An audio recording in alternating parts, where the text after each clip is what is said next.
नमस्कार दर्शक बंधु पाणीपाग खबर को आपण को स्वागत। दर्शक बंधु आगामी 24 घंटा केमित रहिबो राज्यर पाणीपाग, राज्यर केउ जिले में हेबो प्रबल वर्षा एवं केउ जिले में हेबो सामान्य गरम स्थिति आसंतु आज वीडियो रे संपूर्ण आलोचना करिबा। दर्शक बंधु आपण जानिथिबे वर्तमान राज्यर विभिन्न अंचल रे पाग सामान्य सुखिला रहिछि, कां भां अंचल रे सामान्य वर्षा देखिबा मिलुछि। आज जेमिति पुरी, कटक, केन्द्रापड़ा या आखपाख अंचल में मध्यमरू प्रबल वर्षा देखा मिली। एमतीक पुरी जिलार विभिन्न अंचल में प्रबल वर्षा सहित वज्रपात स्थिति देखा मिलता। तेबे आसंतु आज वीडियो संपूर्ण आलोचना करवा आगामी 24 घंटा कौन रहिबो देशर पाणीपाग, केमिति बदलिबो देशर पाणीपाग। आपण देखंतु वर्तमान देशर विभिन्न भाग में बदली जाइछि पाणीपाग स्थिति।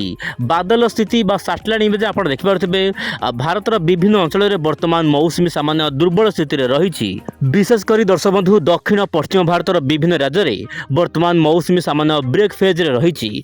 वर्तमान समय ओडिशा कथा जदि आम आलोचना करवा, ओडिशार विभिन्न अंचल में वर्षा हल्का फुल्का रहिबो, किंतु गत 24 घंटा मध्य ओडिशार किछि जिले में मध्यम प्रबल वर्षा देखा मिली। आप मोबाइल स्क्रीन देखंतु केन्द्रापड़ा जिलार डेराबिस रे सर्वाधिक आपनकर 65 मिलीमीटर वर्षा रेकर्ड करा जायछि। ता सहित दर्शक बंधु केन्द्रापड़ा जिले में आपनकर 56 मिलीमीटर, सेहीपरि केन्द्रापड़ार पोटरे प्राय 55 मिलीमीटर, पुरीर काकटपुर दर्शक बंधु प्राय 53 मिलीमीटर, सेहीपरि पुरीर सत्यवादी अंचल में 48 मिलीमीटर वर्षा रेकर्ड करा जायछि। ता सहित कंधमालर कोटगढ़ में 48 मिलीमीटर, सेहीपरि दर्शक बंधु कटकर निश्चित कोइली रे 44 मिलीमीटर, सेहीपरि केन्द्रापड़ार मार्साघाई रे 44 मिलीमीटर, ता सहित ढेंकानालर कामाख्यानगर रे 40 मिलीमीटर, रायगढ़र गुणपुर दर्शक बंधु आपनकर 37 मिलीमीटर, सेहीपरि देवगढ़र बारकोट रे 36 मिलीमीटर, सेहीपरि गंजामर धारकोट रे 36 मिलीमीटर एवं नयागढ़र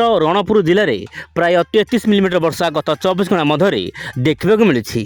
तेबे वर्तमान समय बड़ खबर आसूची 13 तारिख में उत्तर ओडिशार अनेक जिले में मध्यम प्रबल वर्षा देखा मिल पारे। आप मोबाइल स्क्रीन देखंतु केन्द्रापड़ा, ता सहित दर्शक बंधु जगतसिंहपुर, भद्रक, बालेश्वर, ता सहित मयूरभंज, केउंझर, जाजपुर, ढेंकानाल, कटक, अनुगुल, देवगढ़, सुंदरगढ़, ता सहित आपन झारसुगुड़ा, संबलपुर, बरगढ़, यही सब जिलार स्थानीय स्थाने मध्यम धरण वर्षा, केतक अंचल में वज्रपात भली समस्या देखा मिल पारे। दर्शक बंधु कारण वर्तमान जेहेतु दिहीपड़ समय खरार स्थिति रहुची, सामान्य गरम रहुची, सेतिपई किछि अंचल में वज्रपात देखा मिल पारे। सेतिपई आपण सतर्क रुहंतु। विशेषकर आपण एही समय मध्य धान रुआरु समय दर्शक बंधु जेतेबेले बिल को जाउछंती, जदि बा वज्रपात होउची निश्चय पर आपण सुरक्षित स्थान को जांतु।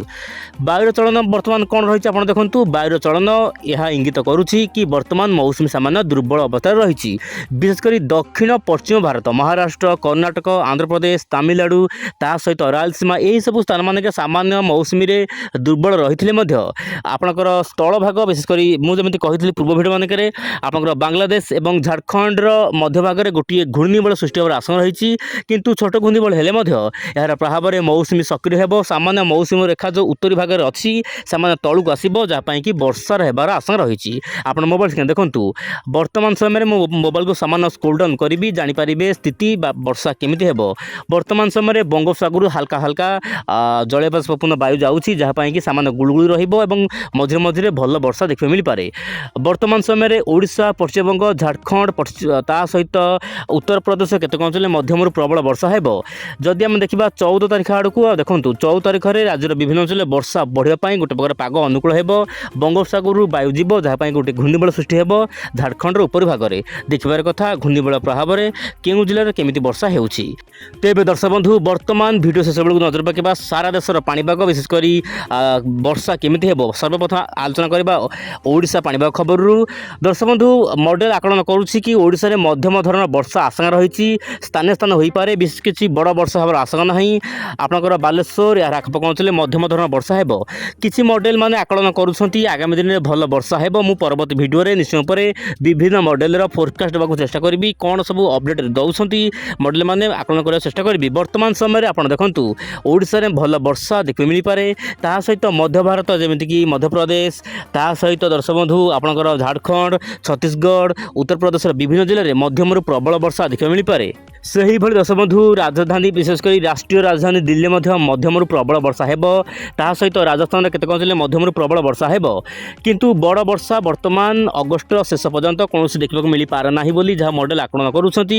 ବିଶେଷ କରି ଲଘୁଚାପର ସ୍ଥିତି ଦେଖିବାକୁ ମିଳିପାରେ ନାହିଁ। ଯଦି ବା ଲଘୁଚାପ ହେଉଛି ସ୍ଥଳ ଭାଗରେ ହେବ, ଏହାର ପ୍ରଭାବରେ ମଧ୍ୟମରୁ ପ୍ରବଳ ବର୍ଷା ହେବ।